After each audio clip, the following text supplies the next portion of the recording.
اصل میں چیز یہ ہے کہ جب میں نے اس کے اوپر غور و تفکر کیا تو ایک ٹروتھ ریویل ہوا کہ یہ جتنی بھی چیزیں ہیں نا، یہ تمام صحابہ کے ہی ایکسپرٹ اوپینین ہے. کوئی بھی چیز انہوں نے نبی صلی اللہ علیہ وسلم کے ریفرنس سے بیان نہیں کی ہے. کوئی نبی صلی اللہ علیہ وسلم کے ریفرنس سے اگر کوئی ہمیں چیز مل جائے اس حوالے سے تو وہ پھر پرائورٹی پہ ہوگی، باقی تو اندازہ ہی ہے نا لوگوں کے. اچھا، اور یہی صحابہ کرام کے ساتھ ہوتا تھا، جب کوئی صحیح حدیث پیش کی جاتی تھی وہ رجوع کر لیتے. مسئلہ نمبر میرا 31 اجماع والا دیکھ لیں، اس میں نے اس طرح کی کئی مثالیں دی ہیں. تو یہ ابن عباس کا قول ہے، وہ بھی موقوفاً ہے، آپ صلی اللہ علیہ وسلم کے ریفرنس سے نہیں ہے. ابن مسعود کا قول موقوفاً ہے، انس ابن مالک کا قول موقوفاً ہے. یہ مرفوع کوئی بھی نہیں ہے، نبی صلی اللہ علیہ وسلم کے ریفرنس سے نہیں، بلکہ ان کے ایکسپرٹ اوپینین اور فتاوا ہیں. سوائے دو چیزوں کے، ایک خواب میں دیدار الہی والا معاملہ، وہ نبی صلی اللہ علیہ وسلم تک مرفوع جاتا ہے، جامعہ ترمذی 3235، اور دوسرا صحیح مسلم میں جو 444 نمبر حدیث 45 اور 46 نمبر کے حجاب میں اللہ تعالیٰ کی زیارت ہوئی، وہ زیارت والا معاملہ ہے اور وہ حجاب کے اندر ہے. یہ فکانہ قاب قوسین او ادنی والا معاملہ نہیں ہے. الحمدللہ اس حوالے سے ایک مرفوع حدیث بھی مل گئی ہے ہمیں الحمدللہ، اور وہ بخاری اور مسلم میں موجود ہے. امام بخاری اس کے 6 طریق لے کر آئے ہیں، 6 طرق، اور امام مسلم 4 طرق. اور یہ ہے موسٹ سینسٹیو حدیث جو میں بیان کرتے ہوئے ڈال رہا ہوں. اس کو ماننے کے لیے مسلمان تیار نہیں ہوں گے، کیونکہ ان کے بزرگوں نے، ان کے بابوں نے، ان کے مولویوں نے ان کو جو جو پٹیاں پڑھائی ہوئی ہیں، جو جو دیو مالائی قصہ کہانیاں بتائے ہیں، ان کو یہ حدیثیں کیسے بخاری اور مسلم کی ہضم ہوگی. یہ اب سن لیجئے، یہ حدیث یہ ہے آپ صلی اللہ علیہ وسلم کی اپنی حدیث شب معراج کے بارے میں، باقی سب صحابہ کے اوپینین تھے. یہ آپ صلی اللہ علیہ وسلم نے خود کھول کر بیان کیا. 6 طرق صحیح بخاری میں انٹرنیشنل نمبر کے مطابق 4855، 3234، 3235، 4612، 7380، 7531. اور صحیح مسلم میں 4 طرق ہیں، 439 سے لے کر 442 تک. یہ حدیث میں ورڈ بائی ورڈ پڑھوں گا، لفظ بائی لفظ. اس کے بعد بھائیو فیصلہ آپ کے ہاتھ میں ہے کہ نبی صلی اللہ علیہ وسلم کی بات ماننی ہے یا کسی اور کی. کوئی بڑے سے بڑا انسان بھی ہو، اسے غلطی لگ سکتی ہے. نبی صلی اللہ علیہ وسلم ما ضل صاحبکم وما غوا، تمہارے نبی نہ کبھی بہکے ہیں نہ کبھی بہرا چلے ہیں. تو بخاری اور مسلم میں یہ دونوں میں حدیث موجود ہے، اور اس میں اسپیسیفکلی میں وہ طریق پڑھنے لگا ہوں جو بخاری میں 4855، مسلم میں 439، 440، 441 اور 442 ہے. یہ ورڈ بائی ورڈ بڑی رکت انگیز حدیث ہے. مسروق تابی کا بیان ہے کہ میں حجرے عائشہ رضی اللہ تعالیٰ عنہا کے ساتھ باہر ٹیک لگا کر بیٹھا ہوا تھا، تو میں نے اما عائشہ سے پوچھا کیا محمد صلی اللہ علیہ وسلم نے اپنے رب کو دیکھا ہے؟ اب یہ حضرت عائشہ جو ہیں وہ بڑے بڑے صحابہ کی استاد تھی، تو یہ تابعی ہیں. وہ کہتے ہیں میں باہر حجرے کے باہر تکیے سے ٹیک لگائے ہوئے بیٹھا ہوا تھا، اور میں نے کہا اما جی یہ مسئلہ تو حل کریں کہ کیا محمد صلی اللہ علیہ وسلم نے اپنے رب کو دیکھا ہے؟ تو سیدہ عائشہ رضی اللہ تعالیٰ عنہ نے کہا سبحان اللہ، اے مسروق، اے ابو عائشہ، یہ کنیت تھی مسروق کی، ان کی بیٹی کا نام بھی عائشہ تھا. اے ابو عائشہ، تیری بات سن کر تو میرے رونگٹے کھڑے ہو گئے ہیں. یہ تو اتنی بڑی بات پوچھ رہا ہے، اب رونگٹے کیوں کھڑے ہوئے؟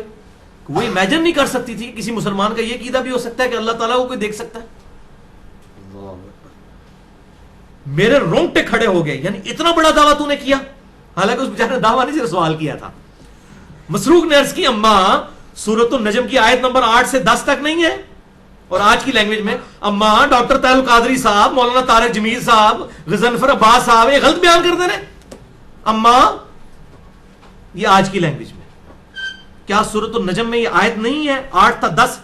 ثم دنا فتدلى فكان قاب قوسين او ادنى فاوحى الى عبده ما اوحى، کہ پھر آپ صلی اللہ علیہ وسلم بلند ہوئے اور پھر اللہ تبارک و تعالیٰ ان کے، یعنی کہنے کا مقصد یہ تھا کہ اللہ تعالیٰ اور نبی صلی اللہ علیہ وسلم اتنا قریب ہوئے کہ 2 کمان یا اس کے درمیانی فاصلہ اس سے بھی کم رہ گیا، اور اپنے بندے کی طرف وحی کی جو اللہ نے کرنی تھی. تو اس کا کیا مطلب ہوا؟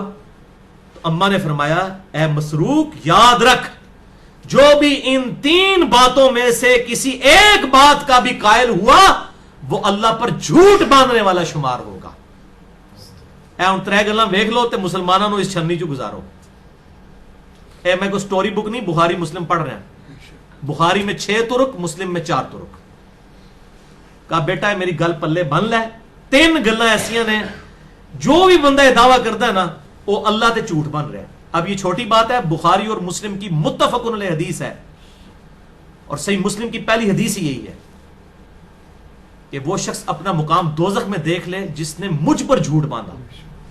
جو نبی صلی اللہ علیہ وسلم پر جھوٹ باندھے وہ تو پکا دوست کی، اور جو اللہ پر جھوٹ باندھے وہ اس سے بڑا دوست کی. یہ اما عائشہ کہہ رہی ہیں کہ اس نے جھوٹ باندھا جو 3 باتوں میں سے کسی ایک کا بھی قائل ہوا. اللہ اکبر.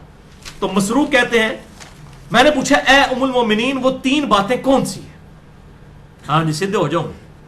انہوں نے کہا پہلی بات یہ ہے، پہلا عقیدہ یہ ہے کہ جس نے یہ خیال کیا کہ محمد صلی اللہ علیہ وسلم نے اپنے رب کو دیکھا ہے تو اس نے اللہ پر بہت بڑا جھوٹ باندھا.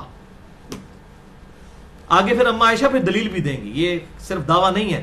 ابن عباس، ابن مسعود اور انس ابن مالک نے تو اپنے دعوے کیے تھے، یہاں پہ اما عائشہ نبی کے دعوے سے بات کر رہی ہوں گی صلی اللہ علیہ وسلم. مسروق کہتے ہیں میں تکیے پہ ٹیک لگا کے بیٹھا تھا، میں ایک دم اٹھ کے بیٹھ گیا کہ ایک ایک حل کر چھڑی اما نے. میں نے عرض کیا اے ام المومنین مجھے بات کرنے دیں، آپ جلدی نہ کریں، جذباتی نہ ہو، میری بات تو سنیں. قرآن میں کیا یہ نہیں آیا وَلَقَدْ رَآهُ نَزْلَةً أُخْرَى، اور بے شک اس نے جو ہے 2 بار دیکھا تھا اسے. انہوں نے کہا کہ نبی صلی اللہ علیہ وسلم نے تو اللہ تعالیٰ کو 2 بار دیکھا ہے. حضرت عائشہ رضی اللہ تعالیٰ عنہ نے فرمایا اس امت میں سب سے پہلے میں ہوں جس نے ان آیات کے بارے میں خود رسول اللہ سے پوچھا تھا صلی اللہ علیہ وسلم. ابن مسعود، ابن عباس، انس ابن مالک سب کی ذاتی رائے تھی. ڈاکٹر طاہر القادری اور مولانا طارق جمیل اور غضنفر عباس صاحب کی ذاتی راہ ہے. اما کہہ رہی ہے میں آپ پوچھے اللہ دے نبی کو ان آیات دے بارے فکانا قاب قوسین او ادنا. میں ہوں اس امت میں جس نے خود رسول اللہ صلی اللہ علیہ وسلم سے ان آیات کے بارے میں پوچھا تو آپ نے فرمایا اس سے مراد جبرائیل ہے. دو کل ختم ہو گئی. اللہ اکبر کبیرہ والحمدللہ کثیرہ وسبحان اللہ بکرۃ واصیلا.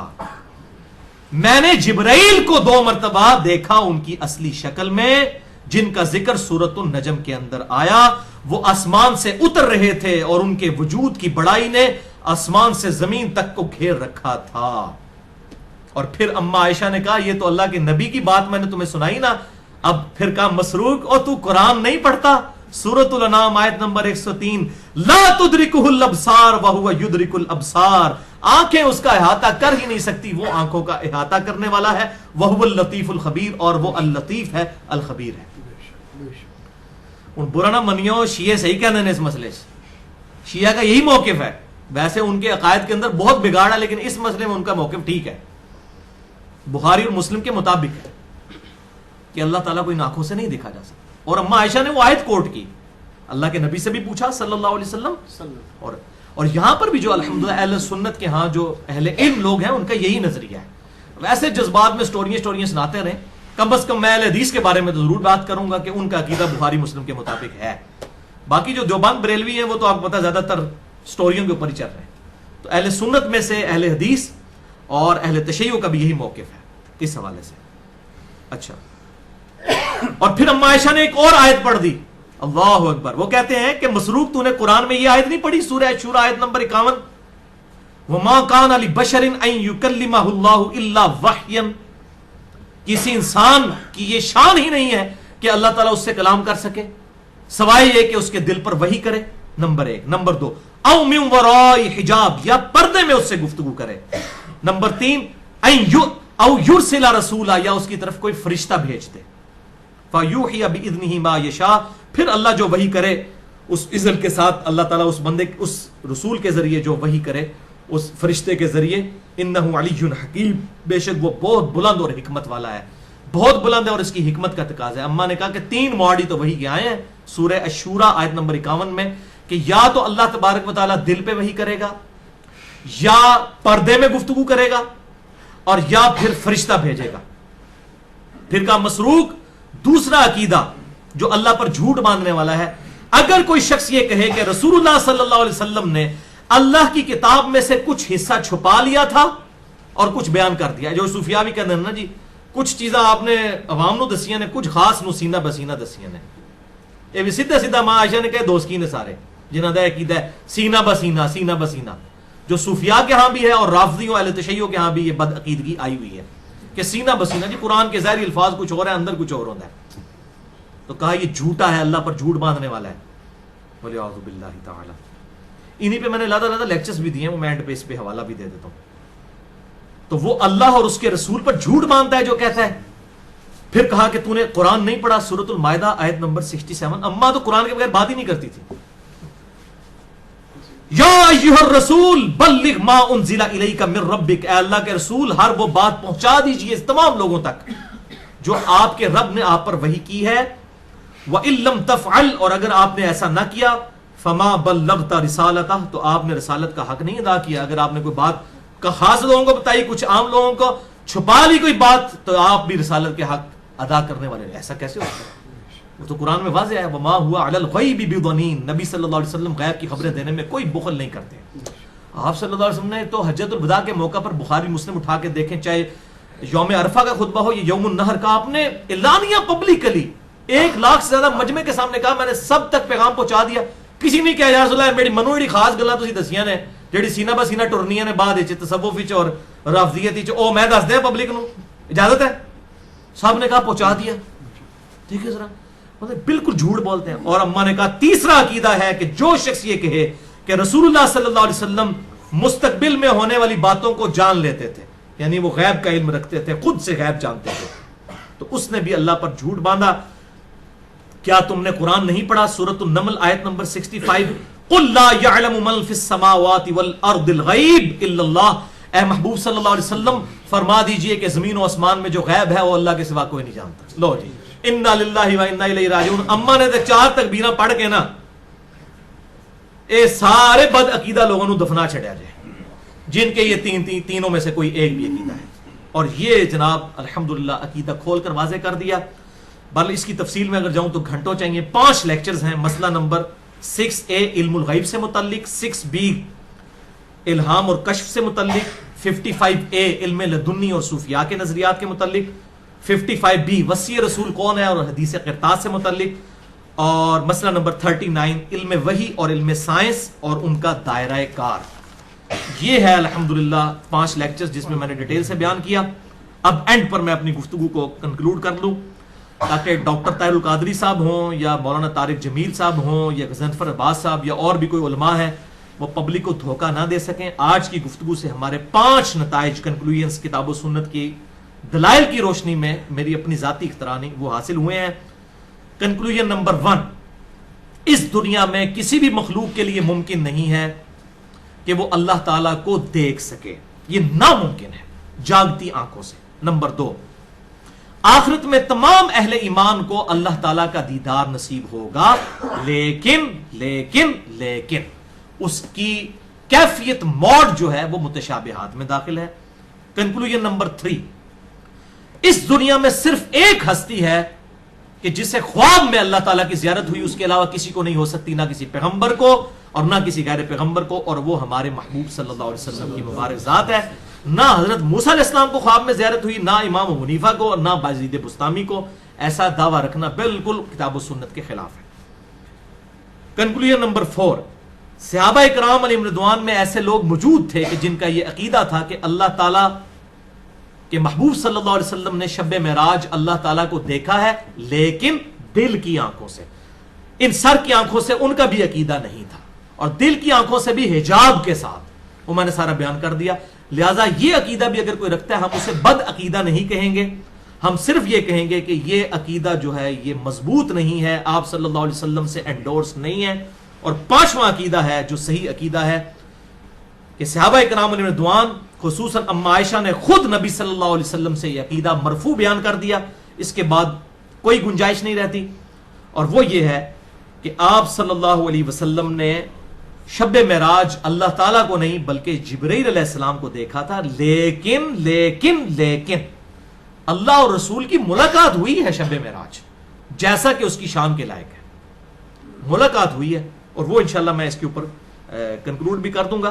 لہٰذا اس کو کوئی گستاخی والا عقیدہ نہیں۔ اب اس کی ٹیکنیکل ریزن بھی سمجھ لیں، میں آپ کو بتا دوں۔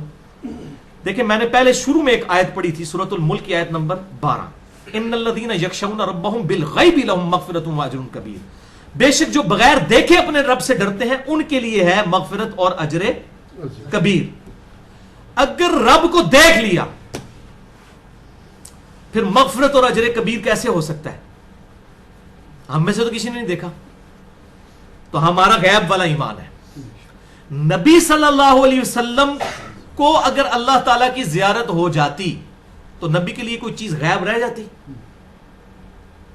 تو ان کا اجر کہاں جاتا؟ تو یہ ہے ٹیکنیکل ریزن کہ نبی صلی اللہ علیہ وسلم کے لیے بھی اللہ کی ذات اس حوالے سے غیب ہے کہ آپ صلی اللہ علیہ وسلم نے بھی ڈائریکٹ اللہ تعالیٰ کو نہیں دیکھا، کیونکہ آپ کے لیے بھی مغفرت اور اجر عظیم ہے، تو آپ کے لیے بھی تو کوئی غیبی چیز رہنی چاہیے۔ آپ کو جنت دکھا دی گئی، دوزخ دکھا دی گئی، فرشتے دکھا دیے گئے، ہر چیز دکھا دی گئی، عذاب قبر تک دکھا دیا گیا، آپ کے لیے پھر غیبی چیز کون سی ہوگی کہ جس کی وجہ سے یہ فضیلت حاصل ہوگی؟ تو آپ صلی اللہ علیہ وسلم کی یہ ٹیکنیکل فضیلت ہے کہ یہ والا جو پردہ ہے اللہ تعالیٰ کی زیارت کے اعتبار سے، یہ علم غیب والا پردہ آپ صلی اللہ علیہ وسلم کی مبارک آنکھوں کے ساتھ بھی رہے گا ٹل قیامت تک۔ تو بھائیو، الاسراء والمعراج یعنی زمینی سفر اور آسمانی سفر، یہ انسانیت کی معراج ہے، کیونکہ انسانیت کے ریپریزنٹیٹو امام کائنات سید الاولین والآخرین شفیع المذنبین رحمت للعالمین سیدنا و مولانا امام اعظم محمد رسول اللہ صلی اللہ علیہ وسلم کی مبارک ذات ہے، اور آپ صلی اللہ علیہ وسلم نے شب معراج میں سب سے ہائیسٹ مقام جس پر آپ گئے وہ ہے سدرۃ المنتہا۔ منتہا اردو میں بھی کہتے ہیں انتہا، اینڈ، دی اینڈ۔ سدرۃ المنتہا یہ دی اینڈ ہے، اس سے اونچا اور کوئی مقام نہیں ہے جہاں تک آپ صلی اللہ علیہ وسلم کو لے جایا گیا ہو، اور یہ بخاری اور مسلم دونوں میں موجود ہے۔ اپنی گفتگو کو میں کنکلوڈ کرتے ہوئے وہ 3 حدیثیں بیان کر دیتا ہوں تاکہ یہ اس کے ساتھ ریلیٹڈ ہو جائے۔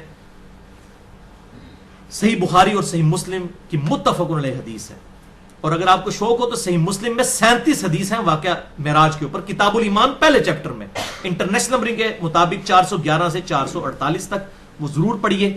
یہ 3 کرسٹل کلیئر عقیدہ کر دینے والی حدیثیں ہیں سدرۃ المنتہا کے حوالے سے۔ پہلی حدیث بخاری اور مسلم کی متفق علیہ حدیث، بخاری میں 349، مسلم میں 415، کہ آپ صلی اللہ علیہ وسلم نے فرمایا، یہ اٹینٹو ہو جائیں، کنکلوژن ہونے لگی ہے، اس میں سستی نہیں کرنی آپ نے، کہ انبیاء کرام علیہ السلام سے ملاقات کے بعد پھر مجھے اوپر لے جایا گیا، حتیٰ کہ میں اس قدر بلند ہوا کہ میں اس جگہ پر پہنچ گیا جہاں پر قلموں کے لکھنے کی آواز آ رہی تھی۔ یعنی فرشتے نوٹس بنا رہے ہوتے ہیں، اللہ تعالیٰ کی طرف سے وحی آتی ہے، وہ نوٹس بناتے ہیں۔ پھر وہاں پر اللہ تعالیٰ نے مجھے 50 نمازیں فرض کی۔ کوئی ذکر نہیں کہ عرش پر پہنچ گیا، بالکل جھوٹ بولتے ہیں۔ قلموں کے لکھنے کی آواز آ رہی تھی، وہاں پر میں جب پہنچا تو وہاں پر اللہ نے 50 نمازیں فرض کی۔ پھر میں واپس لوٹا اور موسیٰ علیہ السلام سے ملاقات ہوئی، جو ہم نے 126b میں سن لی۔ پھر بار بار آتے جاتے رہے حتیٰ کہ وہ 5 نمازیں رہ گئی۔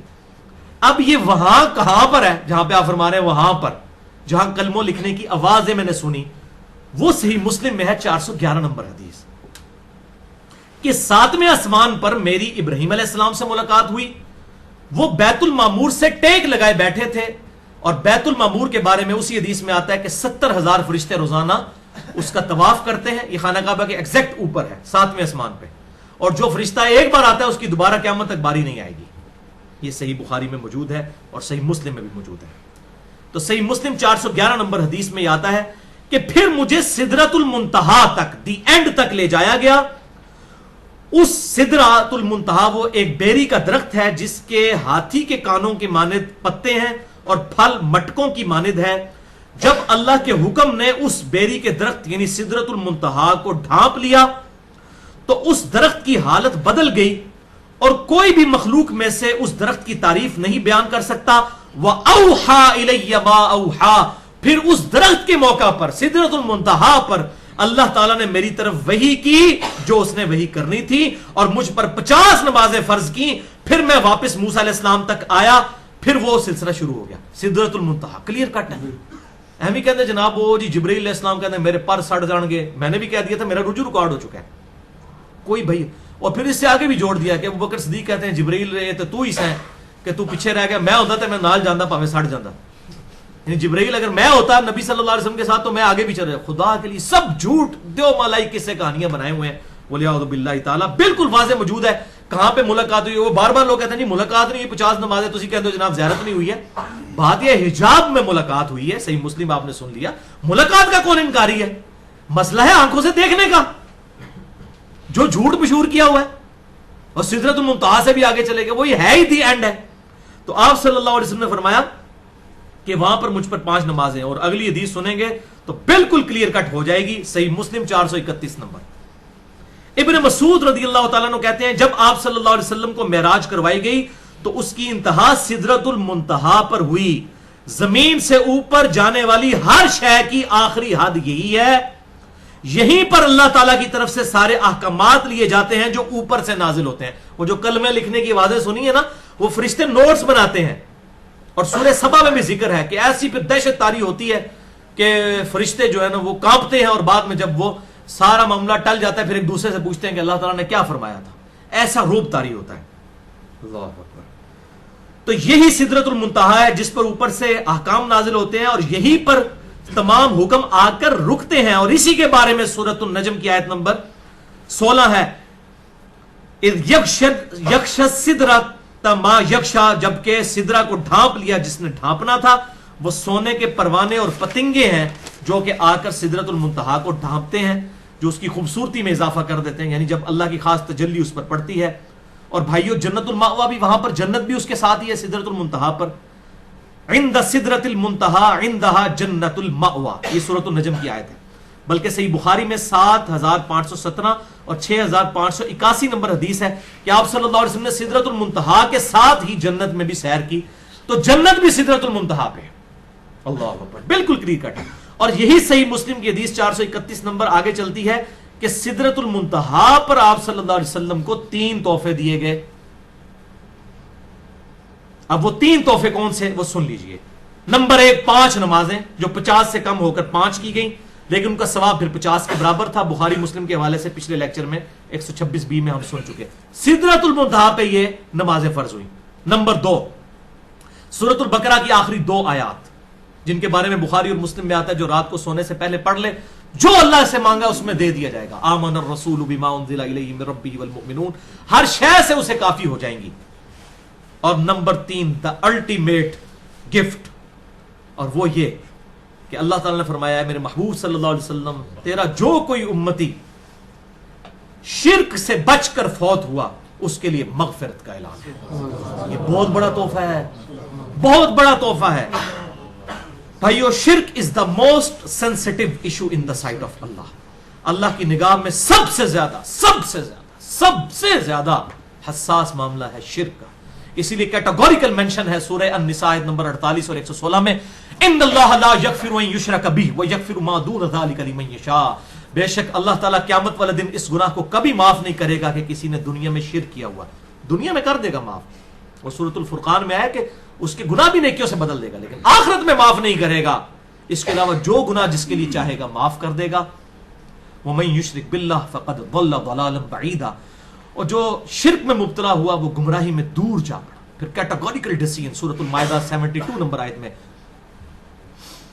اللہ کے محبوب صلی اللہ علیہ وسلم کے ذریعے اللہ تعالیٰ نے بہت بڑا اعلان فرما دیا, انہ من یشرک باللہ فقد حرم اللہ علیہ الجنہ ومأواہ النار وما للظالمین من انصار. بے شک جو کوئی شرک کرے گا اللہ نے اس پر جنت حرام کر دی ہے, اس کا ٹھکانہ دوزخ ہے, اور وہاں پر اس کا کوئی مددگار نہیں ہوگا.